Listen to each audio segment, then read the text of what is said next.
F'anqas minn sena il-fiduċja tal-poplu Malti Wawċi fil-Gvern ta' Abela kompli tonqos u minn 63% f'Jannar ir-rata ta' fiduċja fil-Gvern ħadet daqqa kbira biex issa niżlet għal 36%. Dawn iċ-ċifri ħarġu mill-aħħar Eurobarometer li huwa l-kejl Ewropew li qed istampa ċara tas-sentiment ġenerali fil-pajjiżi membri, inkluż Malta.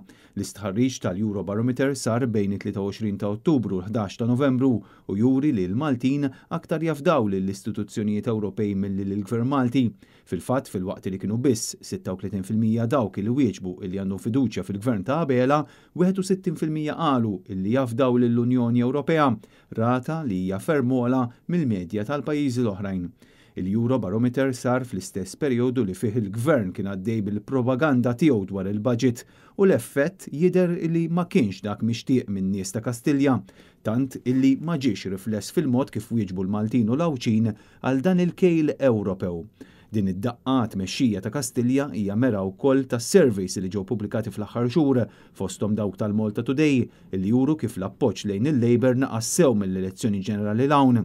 Apparti minn hekk il-Eurobarometer ma jinkludix fih l-effetti ta' żieda fil-prezz ta' ċerti prodotti essenzjali illi komplew jolew fl-aħħar 5 ġimgħat barra prodotti oħrajn bħal ħalib illi se jogħla minn din il-ġimgħa. Statistika li ħarġet mill-Eurostat din il-ġimgħa stess ikkonfermat illi r-rata tal-għolli tal-ħajja f'Malta tisboq sew ir-rata tal-għolli tal-ħajja f'pajjiżi bħall-Italja, l-Olanda u l-Portugal.